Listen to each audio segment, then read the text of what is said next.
بسم اللہ الرحمن الرحیم۔ سورہ بقرہ کا رکوع نمبر 29 اور دوسرے پارے کا رکوع نمبر 13، رکوع نمبر 13۔ اس کا لفظی ترجمہ بھی ہو گیا، تفسیر بھی ہو گئی، اور اس میں جو علمی نکات تھے وہ بھی ہو گئے۔ تو میں نے کہا تھا، وعدہ کیا تھا کہ میں اس میں سورہ بقرہ میں، چونکہ اللہ تعالیٰ نے 3 طلاق کا مسئلہ بیان کیا ہے، تو میں اس مسئلے کو ڈیٹیل سے بیان کروں گا۔ تو آج سے انشاءاللہ میں اس کی تفصیل بیان کرتا ہوں، اور یہ میں نے خود جو احادیث تھیں وہ جمع کی ہیں اور پیپر پہ ان کو اپنے سامنے لکھ کے لایا ہوں، تاکہ عربی عبارات بھی حدیث کی پڑھوں اور اس کا ترجمہ، لفظی ترجمہ ہو، اور یہ مسئلہ دودھ کے دودھ پانی کی طرح واضح ہو جائے کہ کیا اس میں اختلاف کی گنجائش ہے یا نہیں۔ جیسے کہ ہمارے ہاں بر صغیر میں اہل حدیث حضرات یہ کہتے ہیں، جو مسلک اہل حدیث سے جن کا تعلق ہے، کہ اگر کسی نے ایک مجلس میں 3 طلاقیں دے دی ہیں تو وہ ایک ہوں گی۔ تو ہم دلائل سے انشاءاللہ دیکھیں گے۔ اسی طرح سعودی عرب میں بعض سلفی علماء، اکثریت نہیں، بعض علماء کی بھی یہ رائے ہے کہ 3 دے دیں تو ایک ہوگی، اور یہ ابن تیمیہ رحمہ اللہ تعالیٰ کے دور میں یہ مسئلہ شروع ہوا تھا۔ ابن تیمیہ بہت بڑے عالم گزرے ہیں 7ویں صدی ہجری میں، انہوں نے یہ مسئلہ اٹھایا تھا اور انہوں نے پوری امت کے خلاف ایک فتویٰ دیا تھا کہ 3 طلاقیں دی ہیں تو وہ ایک کاؤنٹ ہوں گی۔ پھر ابن تیمیہ رحمہ اللہ کے جو شاگرد تھے علامہ ابن قیم، بہت بڑے عالم تھے، اللہ تعالیٰ ان کے درجات بلند فرمائیں، انہوں نے بھی اس مسئلے میں اپنے استاذ کے دلائل کو یعنی ترجیح دی اور یہ فتویٰ دیا کہ 3 ایک ہوتی ہیں۔ ان کے شاگرد ہیں علامہ ابن رجب حنبلی رحمہ اللہ تعالیٰ، انہوں نے بھی پھر اس میں شروع میں اپنے ان دونوں استاذوں کی پیروی کرتے ہوئے یہی فتویٰ دیا کہ 3 ایک ہوتی ہیں، لیکن پھر انہوں نے رجوع کر لیا اور ببانگ دہل یہ اعلان کیا کہ 3 طلاقوں کو ایک کہنے کی کوئی واضح دلیل ہمارے پاس موجود نہیں ہے۔ تو چونکہ آج کل بہت سے لوگ یہ اس میں مبتلا ہوتے ہیں، طلاقیں دیتے ہیں، پھر اہل حدیث سے فتویٰ لے آتے ہیں جا کے اور کہتے ہیں دیکھو ان کے پاس کتنی واضح احادیث ہیں۔ تو میں جو ایپیسوڈ ریکارڈ کروا رہا ہوں اس میں لوگوں کے سامنے قرآن و سنت کھول کے رکھ دوں گا انشاءاللہ، کہ آپ خود فیصلہ کریں کہ کس کی دلیل مضبوط ہے۔ اور میں نے جو اس میں تحقیق کی ہے وہ بہت زیادہ تحقیق کی ہے۔ علامہ ابن تیمیہ رحمہ اللہ تعالیٰ کی کوئی ایسی دلیل نہیں ہے جو میں نے چھوڑی اور اس پہ میں نے ریسرچ نہ کی ہو۔ ابن قیم رحمہ اللہ تعالیٰ کی، اسی طرح ہمارے جو اس زمانے میں اہل حدیث علماء ہیں اور وہ جتنے بھی دلائل دیتے ہیں اس مسئلے پر، میں نے ان کی موٹی موٹی یعنی یوں سمجھیں کہ 500 صفحے کی کتابیں پڑھی ہیں اور ان کا تجزیہ کیا ہے۔ اور اس میں اس بات سے قطع نظر کہ امام ابو حنیفہ کیا کہتے ہیں، امام شافعی کیا کہتے ہیں، اس سے قطع نظر سیدھا قرآن و سنت کے دلائل آپ کے سامنے رکھوں گا۔ بعد میں پھر فقہا کے اقوال پیش کروں گا انشاءاللہ کہ کس کی کیا رائے ہے، لیکن ابتدا میں اس میں فوکس کیا جائے گا قرآن و سنت کو، تاکہ آپ کے سامنے دودھ کا دودھ اور پانی کی طرف واضح ہو جائے کہ دلائل کی دنیا میں کس کا قول مضبوط ہے اور کون سا قول ایسا ہے جس کو آپ چھوڑ نہیں سکتے۔ تو سب سے پہلے میں جو یہ کلپ ریکارڈ کروا رہا ہوں اس میں اہل حدیث جو ہمارے ہاں، چونکہ ہمارے ہاں اہل حدیث علماء ہی اس پہ فتویٰ دیتے ہیں، باقی تمام مکاتب فکر اہل سنت میں وہ اس پر متفق ہیں کہ 3 ہی ہوتی ہیں۔ تو میں پہلے اہل حدیث کے دلائل دوں گا اور پھر انشاءاللہ ہم اس کا تجزیہ کریں گے۔ پھر ان دلائل کے بعد میں پھر انشاءاللہ دوسرے علماء جو جمہور علماء جن کو کہا جاتا ہے، میری نظر میں یہ مسئلہ اجماعی ہے۔ جمہور میں جب کہوں گا نا کہ جمہور کا یہ قول ہے کہ 3 ہوتی ہیں، تو جمہور سے مراد صحابہ اور تابعین کے بعد یہ مسئلے میں اختلاف پیدا ہوا ہے، تو اس وقت پھر جمہور الگ تھے اور چند لوگ الگ تھے، لیکن تو میں انہی کی رعایت کرتے ہوئے اس کو جمہور کا قول قرار دوں گا۔ لیکن حقیقت یہ ہے کہ اگر آپ احادیث میں جائیں گے تو صحابہ اور تابعین تک اس مسئلے پر مکمل اجماع تھا، کوئی ایک قول بھی ہمیں واضح ایسا نہیں ملتا جس میں آتا ہو کہ انہوں نے 3 کو ایک کہا ہو۔ تو اجماع کے بعد اختلاف رائے کی گنجائش نہیں ہوتی۔ خیر، ہم دلائل سے بحث کرتے ہیں۔ تو اہل حدیث حضرات جو یہ دلیل دیتے ہیں کہ اکٹھی 3 طلاقیں ایک ہوتی ہیں، ان کی جو سب سے مشہور دلیل ہے وہ صحیح مسلم کی یہ حدیث ہے جو میں آپ کے سامنے پڑھتا ہوں۔ عن ابن عباس رضی اللہ عنہما قال كان الطلاق على عهد رسول اللہ صلی اللہ علیہ وسلم وابی بکر وسنتين من خلافة عمر طلاق الثلاث واحدة فقال عمر بن الخطاب ان الناس قد استعجلوا في امر كانت لهم فيهم اناه فلو امضيناه عليهم فامضاه عليهم۔ حضرت عبداللہ ابن عباس رضی اللہ تعالیٰ عنہ، حدیث کے راوی کا نام آپ محفوظ رکھ لیں، اس حدیث کو بیان کر رہے ہیں عبداللہ ابن عباس۔ وہ فرماتے ہیں کہ رسول اللہ صلی اللہ علیہ وسلم کے دور میں اور حضرت ابو بکر کے دور میں اور حضرت عمر کے ابتدائی 2 سال خلافت کے دور میں 3 طلاقوں کو ایک سمجھا جاتا تھا۔ حضرت عمر ابن خطاب نے فرمایا کہ لوگ ایک معاملے میں جلدی کر رہے ہیں جس میں شریعت نے ان کو گنجائش دی ہے، تو ہم کیا ہی اچھا ہوگا کہ ہم اس کو ان پہ نافذ کر دیں۔ فَأَمْضَاهُ عَلَيْهِمْ، اور حضرت عمر نے یہ طلاقیں ان پہ نافذ کر دیں، یعنی حضرت عمر نے گویا فیصلہ کر دیا کہ 3 اب 3 ہی ہوں گی، اکٹھی 3 کسی نے دیں تو وہ تینوں نافذ ہو جائیں گی۔ یہ وہ مشہور حدیث ہے جس میں اہل حدیث حضرات یہ بیان کرتے ہیں کہ دیکھو حضرت ابو بکر حضرت عمر کے دور میں تو 3 ایک شمار ہوتی تھی، حضرت عمر کے ابتدائی دور میں بھی حضرت عمر نے ایک فیصلہ کیا کہ بھائی لوگ جلد بازی کر رہے ہیں، کہ ناجائز کام کر رہے ہیں، تو ہم فیصلہ کرتے ہیں کہ 3 کو اب 3 ہی واقع کریں گے اور اس میں لوگوں کو اب چھوٹ نہیں دیں گے۔ تو ایک گویا ایک سیاسی فیصلہ تھا لوگوں کو طلاق سے روکنے کے لیے، کیونکہ اس پر تقریباً اجماع ہے، چند فقہا کا اس میں اختلاف ہے لیکن جمہور کا تقریباً اس پر اجماع ہے کہ اکٹھی 3 طلاقیں دینا ناجائز ہے، گناہ ہے۔ تو حضرت عمر نے لوگوں کو ایک ناجائز کام سے روکنے کے لیے فیصلہ کیا کہ اکٹھی 3 دو گے تو بیوی حرام ہو جائے گی۔ یہ وہ حدیث ہے، مشہور حدیث جو اہل حدیث حضرات پیش کرتے ہیں۔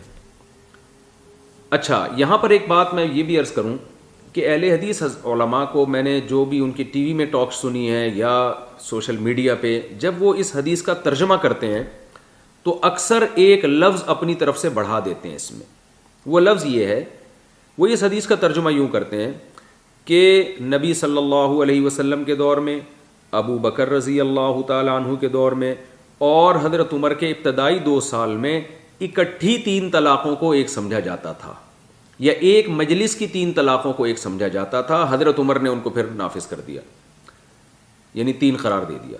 تو یہ جو اکٹھی کا لفظ ہے یا ایک مجلس کا لفظ ہے، یہ حدیث میں نہیں ہے، یاد رکھیں۔ تو یہ اس سے لوگ اس میں جاتے ہیں کنفیوژن میں، لوگ سمجھتے ہیں کہ اس زمانے میں اکٹھی 3 نبی کے دور میں ایک ہوتی تھی، حضرت عمر نے اکٹھی والی کو 3 کر دیا۔ ایسا کچھ بھی نہیں ہے، حدیث کی جو ورڈنگ ہے وہ یہ نہیں ہے۔ الفاظ کیا ہے میں دوبارہ بتاتا ہوں، الفاظ یہ ہیں کہ نبی صلی اللہ علیہ وسلم کے دور میں ابو بکر اور حضرت عمر کے ابتدائی دور میں 3 طلاقوں کو ایک سمجھا جاتا تھا۔ اس میں یہ نہیں ہے کہ ایک مجلس کی ہوں یا الگ الگ مجلس کی ہوں، ایک نشست کی ہوں یا الگ الگ مہینوں کی ہوں، ایسا کچھ بھی نہیں ہے۔ تو اس سے یہ جو نتیجہ نکالا جاتا ہے نا کہ نبی کے دور میں ایک مجلس کی 3 ایک اور حضرت عمر نے اس ایک مجلس کی 3 کو 3 کر دیا، یہ نتیجہ درست نہیں ہے۔ سوال پیدا ہوتا ہے پھر درست معنی کیا ہے؟ درست معنی بتانے سے پہلے میں آپ سے ایک بات عرض کروں گا کہ حدیث کے ظاہر سے، حدیث کا ظاہری الفاظ ایسے ہیں کہ اگر ان پر عمل ہمارے لیے ممکن ہی نہ ہو، اس کی کوئی لاجک ہی نہ بنتی ہو، تو یہ ایک اصول ہے کہ پھر اس سے پتہ چلتا ہے کہ اس حدیث کا یہ مفہوم نہیں ہے جو لوگوں کے سامنے پیش کیا جا رہا ہے، اس کا مفہوم کچھ اور ہے۔ تو اشکال یہ ہوتا ہے کہ اگر یہ اس حدیث کو مان لیا جائے کہ ایک مجلس کی 3 طلاقیں نبی کے دور میں ایک سمجھی جاتی تھیں، تو حدیث کا صاف صاف مطلب یہ ہوا کہ ایک آدمی اگر ایک مجلس میں اپنی بیوی کو یوں کہہ دیتا ہے کہ تمہیں طلاق ہے طلاق ہے طلاق ہے، تو اس سے بیوی نبی کے دور میں حرام نہیں ہوتی تھی اور مرد کو رجوع کا حق ہوتا تھا۔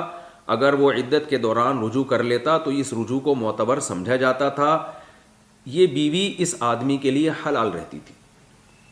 حضرت عمر نے کیا کیا کہ جب یہ کہا کہ جو کوئی 3 دے گا تو میں اس کو 3 کاؤنٹ کروں گا، تو 3 کا مطلب یہ ہوتا ہے کہ اب یہ بیوی اس پر حرام ہو گئی ہے جب تک عدت کے بعد کسی اور مرد سے نکاح نہیں کر لیتی اور وہ اس سے ہم بستری نہیں کر لیتا اور اپنی مرضی سے وہ اس بیوی کو طلاق نہیں دے دیتا، پھر عدت گزارنے کے بعد یہ دوبارہ اس سے نکاح کر سکتی ہے یا کہیں اور بھی کر سکتی ہے، تو اس وقت تک اب یہ پہلا والا میاں اس سے رجوع نہیں کر سکتا، یہ مطلب ہوا۔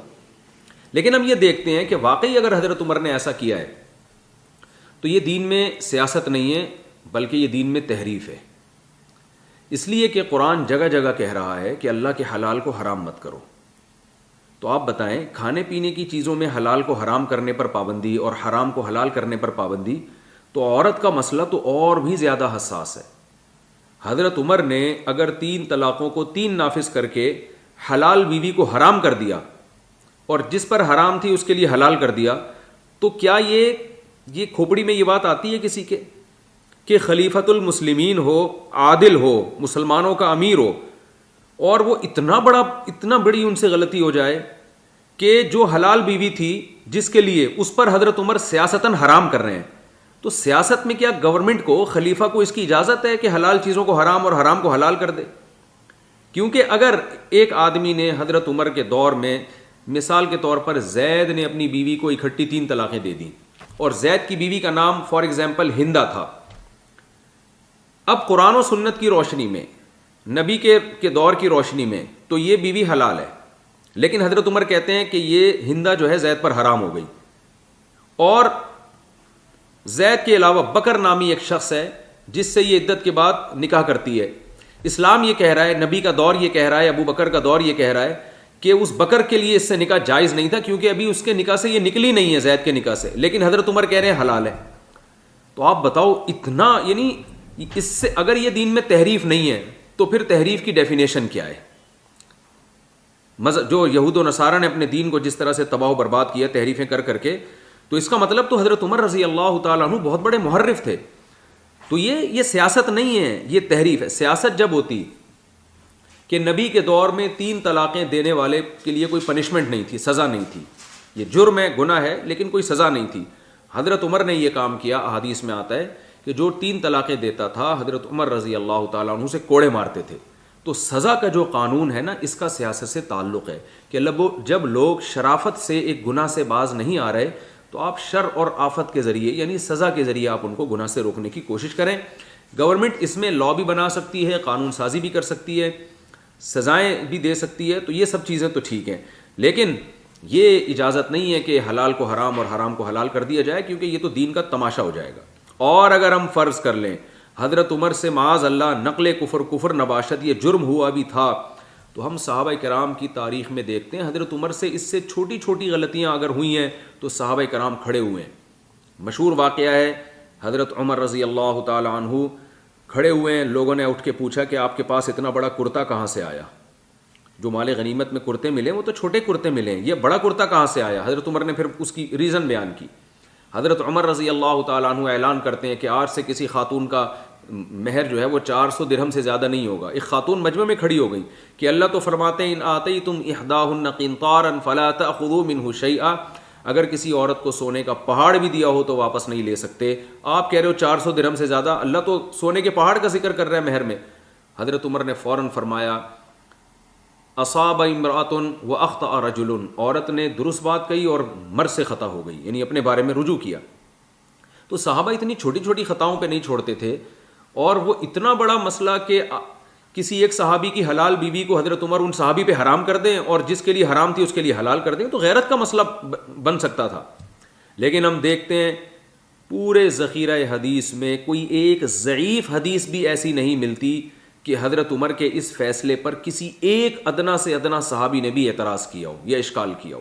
حتیٰ کہ اس حدیث کے جو راوی ہیں عبداللہ ابن عباس, وہ بھی جب فتویٰ دیتے تھے تو یہی دیتے تھے کہ 3 طلاقیں 3 ہی ہوتی ہیں, ایک نہیں ہوتی, جو میں انشاءاللہ ابھی آپ کے سامنے عبداللہ بن عباس کی وہ روایتیں پیش کروں گا. ہمارے ہاں بعض اہل حدیث حضرات یہ بھی کہتے ہیں کہ عبداللہ بن عباس سے دونوں روایتیں ہیں کہ 3 ایک بھی ہیں اور 3 3 بھی. یہ بالکل غلط ہے.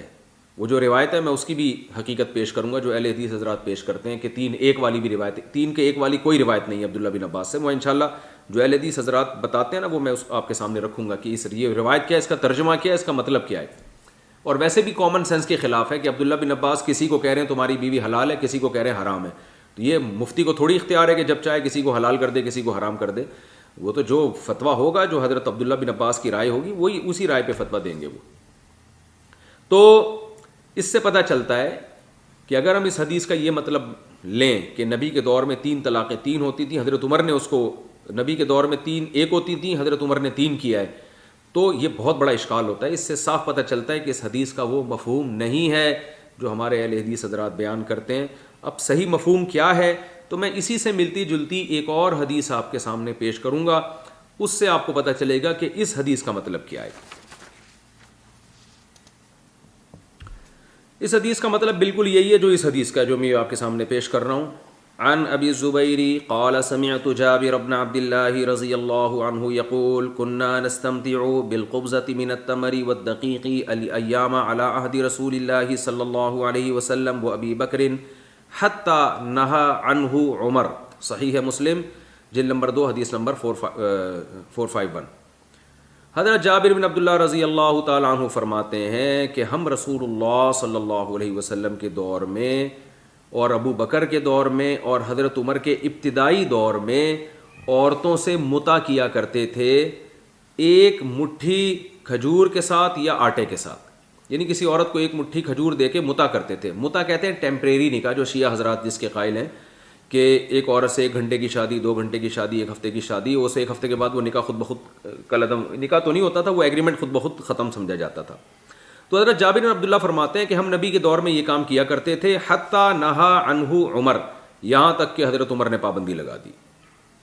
تو شیعہ حضرات بالکل یہی دلیل دیتے ہیں کہ یار دیکھو یہ جو متع کو تم حرام کہتے ہو، اہل سنت کے جو چاروں مکاتب فکر ہیں نا، حنفی، مالکی، شافعی، حنبلی اور حتیٰ کہ اہل حدیث بھی، یہ سب متع کو حرام مانتے ہیں. ٹیمپریری نکاح اسلام میں نہیں ہوتا کہ کسی عورت سے آپ 2 گھنٹے کی شادی کریں، 4 گھنٹے کی شادی کریں اور 4 گھنٹے کے بعد وہ خود بخود کالعدم ہو جائے، ایسا نہیں ہوتا، یہ زنا ہی ہے.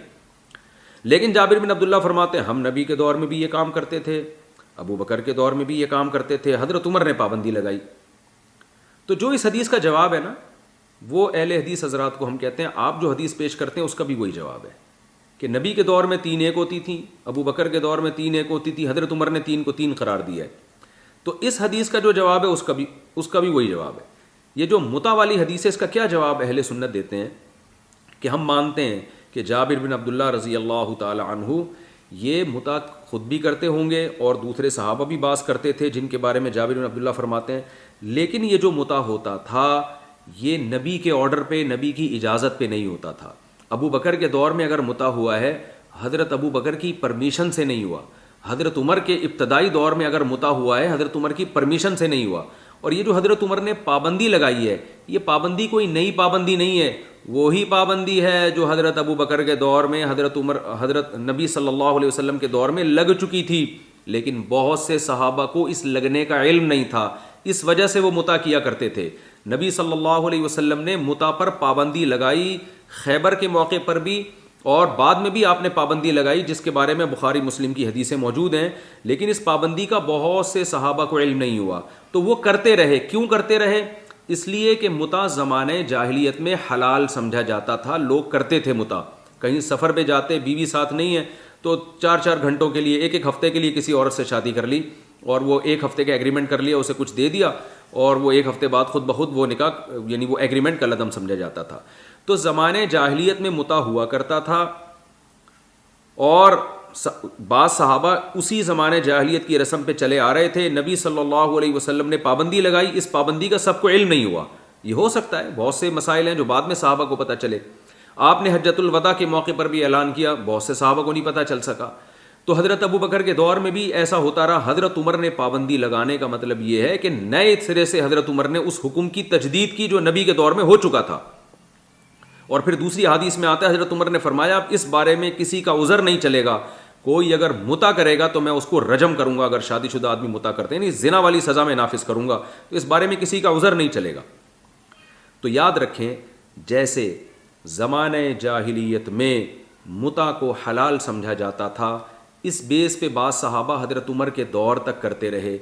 بالکل اسی طرح زمانہ جاہلیت میں 3 طلاقوں کو ایک سمجھا جاتا تھا، خواہ وہ 3 طلاقیں ایک مجلس کی ہوں یا 3 مہینے میں تقسیم کر کے دی جائیں.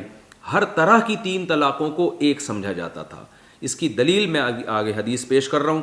ہر طرح کی 3 طلاقوں کو ایک سمجھا جاتا تھا، اور ایک سمجھنے کا مطلب یہ ہے کہ مرد جتنی بھی طلاقیں دے دیتا عدت کے اندر اسے رجوع کا حق حاصل تھا. اسلام نے اس حکم کو ختم کیا اور سورہ بقرہ کی وہ آیتیں نازل ہوئیں جو میں نے آپ کے سامنے اس ایپیسوڈ میں تلاوت کی ہیں. الطلاق مرتان فامساک بمعروف او تسریح باحسان. طلاقیں 2 مرتبہ ہیں، 2 مرتبہ کے بعد چاہو تو عمدہ طریقے سے روک لو یا رخصت کر لو. فان طلقها، اگر مرد نے تیسری بھی طلاق دے دی فلا تحل له من بعد حتى تنكح زوجا غیرہ، تو پھر یہ عورت اپنے شوہر کے لیے حلال نہیں ہے جب تک کسی اور مرد سے نکاح نہ کر لے۔ تو یہ آیتیں جب نازل ہوئیں تو زمانے جاہلیت کے حکم کو کالعدم قرار دے دیا گیا، لیکن جیسے متع جب حرام ہوا ہے بہت سے صحابہ کو علم نہیں تھا، حالانکہ متع کی حرمت قرآن میں بھی بیان ہوئی ہے۔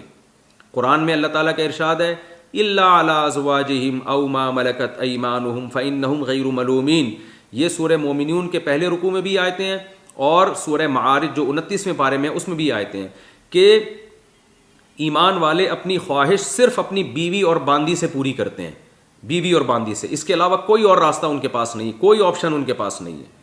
تو بیوی تو وہ عورت نہیں ہوتی جس سے متع کا ایگریمنٹ ہوتا ہے، اس کو عرب بیوی نہیں کہا کرتے تھے، وائف نہیں کہا کرتے تھے اس کو۔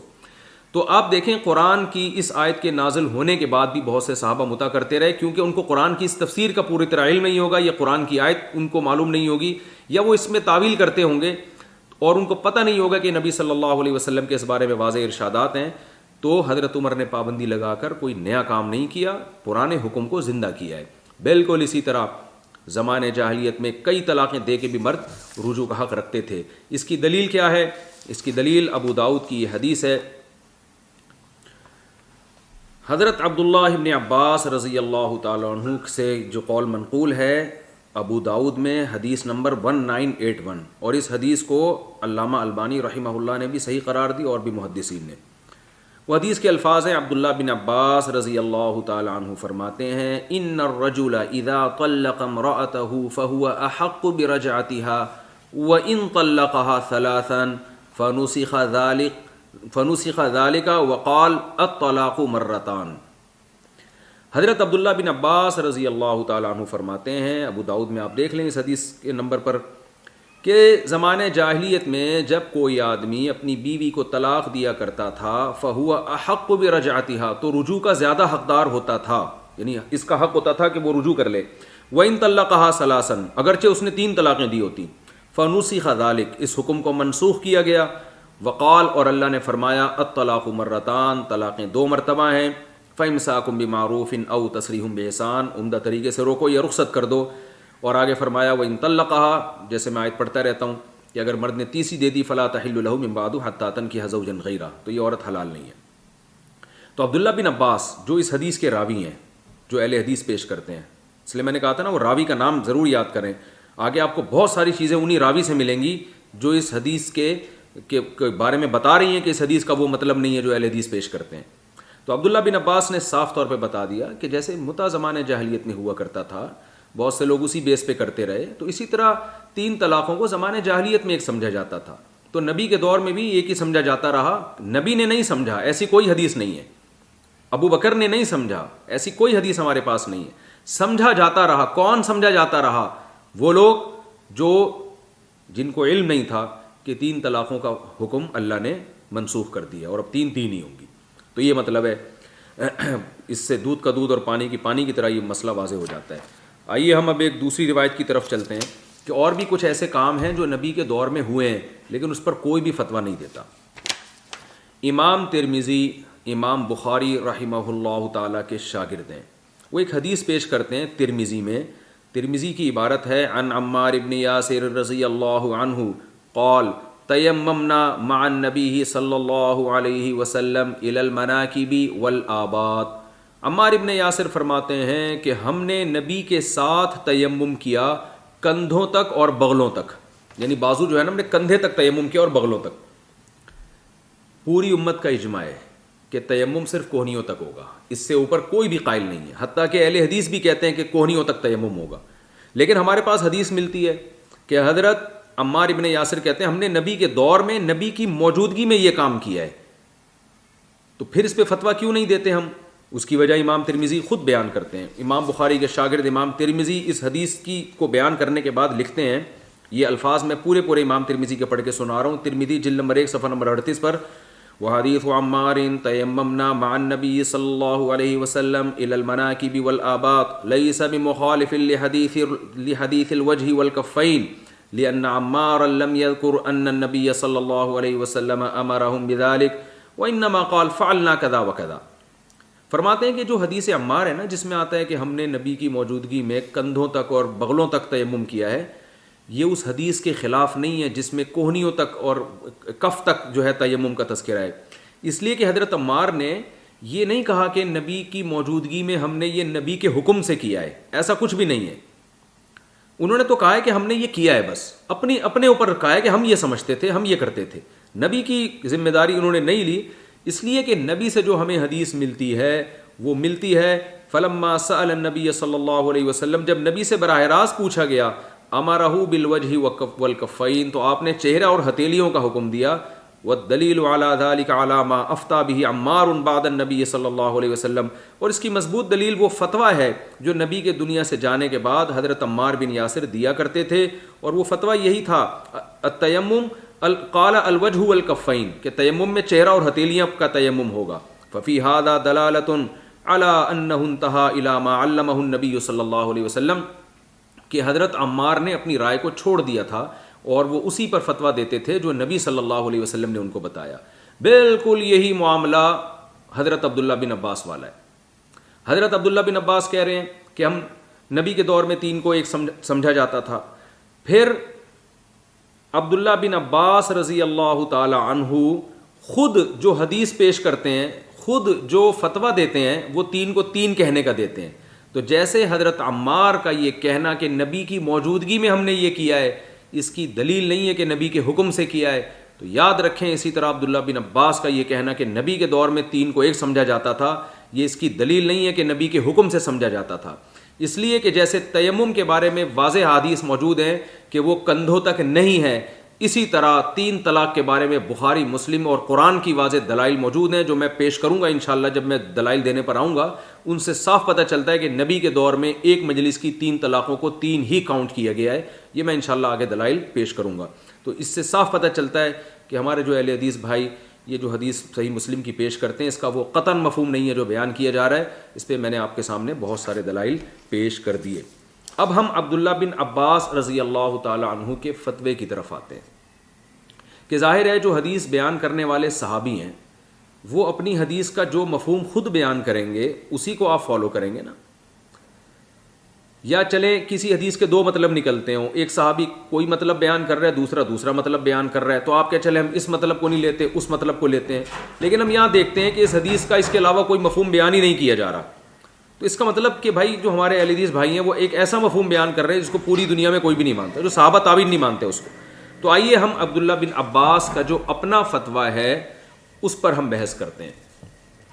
حضرت عبداللہ بن عباس کا جو فتویٰ ہے نا، وہ میں بیان کرنے سے پہلے سورہ طلاق کی آیتوں کا صرف ترجمہ کروں گا آپ کے سامنے، کیونکہ عبداللہ بن عباس نے جب اکٹھی 3 طلاقیں دینے والے کو یہ فتویٰ دیا نا کہ 3 ہو گئی ہیں اور بیوی حرام ہو گئی ہے، تو قرآن کی آیتیں اس میں بطور دلیل کے پیش کی ہیں. اور یہ فتویٰ عبداللہ بن عباس نے نبی سے دنیا کے جانے کے بعد دیا ہے. تو وہ آیتیں میں آپ کے سامنے پیش کروں گا. وہ آیتیں ہیں سورہ طلاق کی. آپ ابھی قرآن اٹھائیے، 28ویں پارے میں سورہ طلاق نکالیے اور اس کی ابتدائی آیات کا لفظی ترجمہ پڑھیں. میں آیتیں آپ کے سامنے تلاوت کرتا ہوں. بسم اللہ الرحمن الرحیم. یا ایھا النبی، اے نبی، اذا طلقتم النساء، جب تم عورتوں کو طلاق دو، یعنی نبی کے توسط سے پوری امت کو بتایا جا رہا ہے کہ جب بھی بیویوں کو طلاق دو، فطلقوہن لعدتہن، تو عدت کے اوقات میں تقسیم کر کے دیا کرو. عدت کے اوقات کیا ہوتے ہیں؟ 3 طہر، جو تفصیل سے پچھلے ایپیسوڈ میں بتائے جا چکے ہیں. 3 طہر میں یعنی 3 مہینے میں ڈیوائیڈ کر کے دیا کرو. فطلقوہن لعدتہن واحصوا العدہ، اور پھر عدت کو کاؤنٹ بھی کرو، حساب و کتاب بھی رکھو. یعنی کیا مطلب؟ صاف طور پہ بتایا جا رہا ہے کہ اکٹھی مت دو، 1 مہینے میں 3 مت دو، 2 مہینے میں بھی 3 مت دو، بلکہ 3 کو 3 مہینوں میں ڈیوائیڈ کرنا پڑے گا. فطلقوہن لعدتہن واحصوا العدہ واتقوا اللہ ربکم، اپنے رب سے ڈرو. لا تخرجوہن من بیوتہن، اور ان عورتوں کو طلاق کے بعد ان کے گھروں سے مت نکالو. ولا یخرجن، اور نہ یہ خود نکلیں، یعنی عدت کے دوران یہ شوہر کے گھر میں رہیں. الا ان یاتین بفاحشۃ مبینہ، الا یہ کہ کھلی بے حیائی کا ارتکاب کریں وہ. الا ان یاتین بفاحشۃ مبینہ وتلک حدود اللہ، فرمائیے اللہ کی حدود ہیں. وَتِلْكَ حُدُودُ اللَّهِ وَمَن يَتَعَدَّ حُدُودَ اللَّهِ فَقَدْ ظَلَمَ نَفْسَهُ، فرمائیے اللہ کی حدود ہیں، اور جو اللہ کی حدود سے تجاوز کرتا ہے اس نے اپنی ہی جان پہ ظلم کیا۔ کیا مطلب اللہ کی حدود کیا بیان کی جا رہی ہیں؟ کہ عدت کے اوقات میں تم نے طلاق کو ڈیوائیڈ کرنا ہے، اکٹھی نہیں دینی ہے، اس کو اللہ کی حدود قرار دیا گیا، اور بتایا جو اللہ کی حدود سے تجاوز کرتا ہے اس نے اپنی ہی جان پہ ظلم کیا۔ لا تدری لعل اللہ یحدث بعد ذلک امرا، تمہیں معلوم نہیں ہے شاید اللہ اس کے بعد یعنی طلاق کے بعد، یحدث بعد ذلک امرا، اس طلاق کے بعد شاید اللہ کوئی نئی چیز پیدا کر دے۔ یعنی حکمت بیان کی جا رہی ہے کہ تم نے اکٹھی نہیں دینی ہے، کیونکہ اس بات کا امکان موجود ہے کہ طلاق کے بعد رجوع کی کوئی صورت پیدا ہو جائے، تمہارے دل نرم پڑ جائیں، کچھ بھی ہو جائے، تو اکٹھی دینے میں یہ حکمت فوت ہو جائے گی۔ یہ یعنی جو پہلے آرڈر دیا نا آیت کے شروع میں کہ تقسیم کر کے دو، اس کی حکمت بیان کی جا رہی ہے۔ لا تدری لعل اللہ یحدث بعد ذلک امرا، تمہیں معلوم نہیں ہے شاید اللہ اس طلاق کے بعد کوئی صورت پیدا کر دے۔ فَإِذَا بَلَغْنَ أَجَلَهُنَّ، پس جو وہ عورتیں اپنی عدت کو پہنچ جائیں، فَأَمْسِكُوهُنَّ بِمَعْرُوفٍ، چاہو تو عمدہ طریقے سے ان کو روک لو، او فارقوهن بمعروف، چاہو تو عمدہ طریقے سے ان کو رخصت کر دو۔ وَأَشْهِدُوا ذَوَيْ عَدْلٍ مِّنْكُمْ، اور اگر تم نے روکنا ہے، رجوع کرنا ہے، تو دو افراد کو گواہ بھی بنا دو۔ اور وَأَقِيمُوا الشَّهَادَةَ لِلَّهِ، اور جو گواہ جب گواہی دیں تو وہ اللہ کے لیے درست گواہی دیں۔ ذَلِكُمْ يُوعَظُ بِهِ مَنْ كَانَ يُؤْمِنُ بِاللَّهِ وَالْيَوْمِ الْآخِرِ، اللہ فرماتے ہیں یہ نصیحت ان لوگوں کو کی جا رہی ہے جو اللہ اور آخرت پر ایمان رکھتے ہیں۔ وَمَن يَتَّقِ اللَّهَ، اب یہ آیت بہت اہم ہے، اس کو غور سے سنیں۔ وَمَن يَتَّقِ اللَّهَ يَجْعَل لَّهُ مَخْرَجًا، جو اللہ سے ڈرتا ہے اللہ اس کے لیے مصیبت سے نکلنے کا راستہ رکھتے ہیں۔ یہ آیت ہے یہ دو آیتیں ہیں سورہ طلاق کی ابتدائی۔ اس میں اللہ نے ارشاد فرمایا، صاف پتہ چل رہا ہے لفظی ترجمے سے کہ قرآن طلاق کا صحیح طریقہ بیان کر رہا ہے کہ آپ نے طلاق عدت کے اوقات میں تقسیم کر کے دینی ہے۔ پھر دوسری بات، قرآن اس کی حکمت بیان کر رہا ہے کہ ہم تمہیں تقسیم کرنے کا حکم اس لیے دے رہے ہیں کہ شاید اللہ جوڑ کی کوئی صورت پیدا کر دے۔ یعنی کیا مطلب، اگر تقسیم کر کے نہیں دو گے، جذبات میں آ کے اکٹھی 3 دے دو گے، جوڑ کی صورت پیدا نہیں ہوگی۔ اور پھر تیسرے نمبر پہ قرآن کہہ رہا ہے وَمَن يَتَّقِ اللَّهَ يَجْعَل لَّهُ مَخْرَجًا، جو اللہ سے ڈرتا ہے اللہ مصیبت سے نکلنے کا راستہ رکھتے ہیں۔ صاف پتہ چل رہا ہے کہ جو اللہ کے بتائے ہوئے طریقے کے مطابق طلاق دے گا نا، تو طلاق دے کر اس نے خود کو جس مصیبت میں ڈالا ہے اس مصیبت سے اللہ اس کے لیے نکلنے کا راستہ رکھتے ہیں۔ اور اگر غلط طریقے سے طلاق دی ہے تو جس مصیبت میں اس نے اپنے آپ کو ڈالا ہے اس مصیبت سے اب اللہ نے اس کے لیے نکلنے کا راستہ نہیں رکھا۔ قرآن کی ان آیتوں کا اس کے علاوہ کوئی اور مطلب بنتا نہیں ہے، اگر بنتا ہے تو ہمیں بتائے۔ اور عبداللہ بن عباس ان آیتوں کی 100% یہی تفسیر بیان کر رہے ہیں جو میں آپ کے سامنے پیش کر رہا ہوں۔ تو اب میں عبداللہ بن عباس رضی اللہ تعالی عنہ سے اس آیت کی جو تفسیر منقول ہے، اور یہ یاد رکھیں بار بار کہہ رہا ہوں، یہ ابن عباس وہی ہیں جو صحیح مسلم کی حدیث کے راوی ہیں جس میں آتا ہے 3 ایک سمجھی جاتی تھی، خود ببانگ دوہل اعلان کر رہے ہیں کہ 3 ہی ہوتی ہیں۔ تو اب میں آپ کے سامنے حضرت عبداللہ بن عباس رضی اللہ تعالی عنہ کی تفسیر پیش کرتا ہوں کہ عبداللہ بن عباس اس آیت کی تفسیر میں کیا ارشاد فرماتے ہیں۔ حضرت عبداللہ بن عباس رضی اللہ تعالی عنہ سے روایت کرتے ہیں، ان کے شاگرد سعید بن جبیر، یہ صحیح بخاری کی حدیث ہے جو میں آپ کے سامنے پیش کر رہا ہوں، حدیث نمبر 75۔ اس میں آتا ہے کہ رسول اللہ صلی اللہ علیہ وسلم نے حضرت عبداللہ بن عباس رضی اللہ عنہ کو فرمایا، اللہم علمہ الکتاب، اے اللہ اسے کتاب کا علم سکھا، یعنی کتاب کی تفسیر سکھا اس کو۔ دوسری حدیث جو علامہ البانی رحمہ اللہ تعالی نے سلسلۃ الصحیحہ میں جلد نمبر 6 اور صفحہ نمبر 173 پہ جو جس حدیث کو صحیح قرار دیا ہے، اس میں حضرت سعید رضی اللہ تعالیٰ عنہ کے الفاظ یہ ہیں، اللہم علمہ التاویل، کہ آپ صلی اللہ علیہ وسلم نے حضرت عبداللہ بن عباس کے بارے میں فرمایا اللہ انہیں تفسیر، تعویل کا معنی ہوتا ہے تفسیر، اللہ انہیں تفسیر کا علم سکھا۔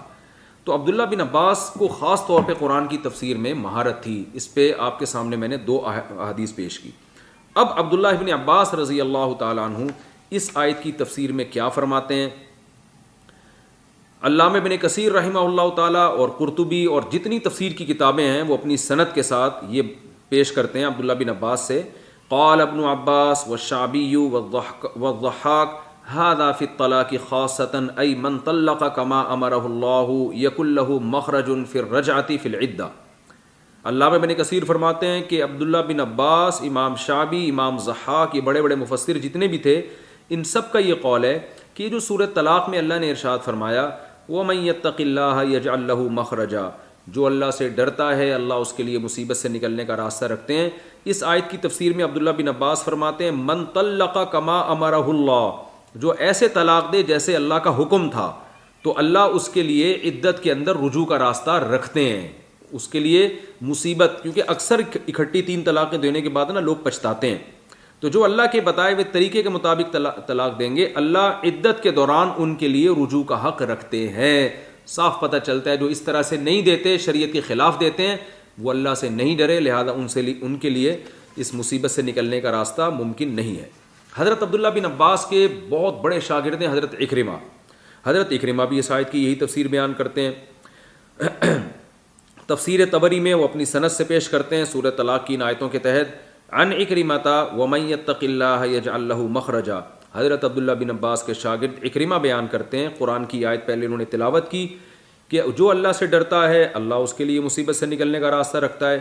تو حضرت اکرمہ فرماتے ہیں من طلق کما امر اللہ، جو ایسے طلاق دے گا جیسے اللہ نے حکم دیا، یجعل لہ مخرجا، اللہ اس کے لیے مصیبت سے نکلنے کا راستہ رکھتے ہیں. تو آپ نے دیکھا عبداللہ بن عباس، حضرت شعبی، امام ضحاک اور عبداللہ بن عباس کے شاگرد اکرمہ سب ایک ہی تفسیر بیان کر رہے ہیں. اور جیسے میں نے بتایا کہ سورہ طلاق کی جو آیتیں ہیں ان کی اس کے علاوہ کوئی اور تفسیر بنتی بھی نہیں ہے، یعنی یہ ہوتی تو سامنے کوئی تو لے کر آئے نا، کسی نے بھی اس کی مخالفت نہیں کی ہے.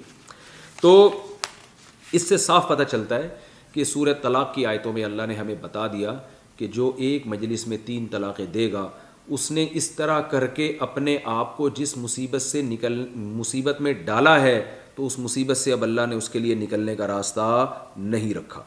عبداللہ بن عباس رضی اللہ تعالیٰ عنہ کا فتویٰ بھی بالکل یہی ہے جیسی وہ آیت کی تفسیر کر رہے ہیں. وہ فتویٰ میں آپ کو پڑھ کے سناتا ہوں. سنن ابو داؤد کی حدیث ہے، حدیث نمبر ہے 2197، اور یہ حدیث تمام محدثین کے نزدیک صحیح ہے، لہذا مجھے اس کی سند کی بحث کی ضرورت نہیں ہے. اہل حدیث بھی اس کو صحیح سند یعنی اس سند پہ اعتراض نہیں کر سکتے. وہ حدیث کیا ہے؟ عن مجاہد، حضرت مجاہد فرماتے ہیں جو عبداللہ بن عباس کے شاگرد ہیں، قال كنت عند ابن عباس، میں عبداللہ بن عباس کے پاس بیٹھا ہوا تھا. فجاءه رجل، ایک بندہ آیا، فقال، اور کہنے لگا، انه طلق امرأته ثلاثا، میں نے اپنی بیوی کو 3 طلاقیں دے دی. قال فسكت، عبداللہ بن عباس خاموش ہو گئے. حتی ظننت انه رادها الیہ، اتنی دیر خاموش رہے کہ ہمیں لگا شاید یہ فتویٰ دے دیں کہ بیوی لے جاؤ واپس، اتنا غور اس لیے کر رہے ہیں شاید یہ. ثم قال، لیکن اس کے بعد آپ نے سر اٹھایا اور فرمایا، ینطلق احدکم، تم میں سے ایک شخص نکلتا ہے، فیرکب الحموق، حماقت پہ سوار ہوتا ہے، ثم یقول، پھر میرے پاس آ کے کہتا ہے، یہ ابن عباس، یہ ابن عباس، اے ابن عباس، اے ابن عباس، یعنی کچھ میرے لیے کچھ نکالیں کوئی صورت. وَإِنَّ اللَّهَ قَالَ، حالانکہ اللہ تو یہ فرما چکا ہے، وَمَن يَتَّقِ اللَّهَ يَجْعَل لَّهُ مَخْرَجًا، جو اللہ سے ڈرتا ہے اللہ اس کے لیے مصیبت سے نکلنے کا راستہ رکھتا ہے. دیکھیں قرآن کی وہ آیت پڑھی انہوں نے، وَإِنَّكَ لَمْ تَتَّقِ اللَّهَ، تو چونکہ اللہ سے نہیں ڈرا، فَلَمْ أَجِدْ لَكَ مَخْرَجًا، میں تیرے لیے مصیبت سے نکلنے کا راستہ نہیں پاتا. عصیت ربک، تو نے اپنے رب کی نافرمانی کی ہے. وبانت منک امرأتک، تیری عورت تجھ سے جدا ہو گئی ہے. وَإِنَّ اللَّهَ تَعَالَى قَالَ، حالانکہ اللہ نے تو فرمایا ہے، یا ایھا النبی اذا طلقتم النساء فطلقوهن لعدتهن، اے نبی ان کو بتا دیں جب اپنی بیویوں کو طلاق دیں تو عدت کے اوقات میں تقسیم کر کے دیا کریں، 3 مہینے میں ڈیوائیڈ کر کے دیا کریں. اب آپ بتاؤ صحیح سند کے ساتھ، اور یہ بخاری مسلم کی معیار کے مطابق یہ سند ہے اس کی، اتنی صحیح سند کے ساتھ عبداللہ بن عباس اتنی واضح بات کر رہے ہیں اور قرآن کی آیتیں پڑھ پڑھ کے اس کو سنا رہے ہیں. اس کے بعد بھی کیا یہ کنفیوژن رہ گئی ہے کہ جو ہے نا نبی کے دور میں اکٹھی 3 طلاق، اکٹھی کا لفظ بھی اپنی طرف سے بڑھایا آپ نے حدیث میں، اور پھر صحابہ پہ ایک الزام لگا دیا، حضرت عمر پہ ایک الزام لگا دیا. تو یہ بہت زیادہ میں سمجھتا ہوں ایک علمی خیانت ہے، اتنی واضح، اور پھر قرآن کی آیتیں پڑھ رہے ہیں. بہت سے لوگ کہتے ہیں عبداللہ بن عباس جو تھے نا، انہوں نے یہ جو فتویٰ دیا ہے نا یہ والی کہ 3 طلاقیں 3 ہوتی ہیں، یہ اصل میں حضرت عمر نے چونکہ قانون پاس کر دیا تھا کہ 3 کو اب 3 ہی سمجھا جائے گا، اس قانون کی وجہ سے ایسا کیا ہے. یہ بات اس لیے غلط ہے کہ حضرت عبداللہ بن عباس اگر اس قانون کی بیس پہ کر رہے ہوتے تو دلیل میں قرآن کی آیتیں نہ پڑھتے، وہ سورۃ طلاق کی آیتیں نہ پڑھتے. یہ نہ کرتے وہ، بلکہ کہتے بھائی ٹھیک ہے قرآن و سنت میں تو ایسا ہے، لیکن چونکہ خلیفہ نے قانون بنایا تو میں اس قانون کی بیس پہ ایسا کر رہا ہوں. تو قرآن کی آیتیں پڑھ رہے ہیں وہ. اور دوسری بات یہ کہ خلیفہ اگر ایسا قانون بناتے تو عبداللہ بن عباس اس کو ماننے کے بجائے اس کی مخالفت کرتے کہ آپ غلط قانون بنا رہے ہیں، جس چیز کو اللہ نے حلال کیا اس کو کیسے آپ حرام کر رہے ہیں. تو ان سب باتوں سے پتہ چلتا ہے کہ یہ صحیح مسلم کی جو حدیث جس میں آتا ہے 3 طلاقیں سمجھی جاتی تھی، اس کا وہ مفہوم نہیں ہے. صحیح مفہوم وہ ہے جو میں نے آپ کے سامنے پیش کیا. اب انشاءاللہ ہم اگلے ایپیسوڈ میں اس کے مزید جو اہل حدیث حضرات کے دلائل ہیں وہ میں آپ کے سامنے انشاءاللہ پیش کروں گا اور بتاؤں گا کہ اور وہ کیا دلائل دیتے ہیں اور پھر ان دلائل کا جواب کیا ہے. اور پھر آخر میں انشاءاللہ میں وہ دلائل قرآن و حدیث کے بخاری مسلم سے احادیث اور قرآن سے آیتیں انشاءاللہ میں پیش کروں گا جن سے صاف طور پہ پتہ چلتا ہے کہ ایک مجلس کی 3 طلاقیں 3 ہی ہوتی ہیں. تو پہلے ان کے دلائل کمپلیٹ ہو جائیں اس کے بعد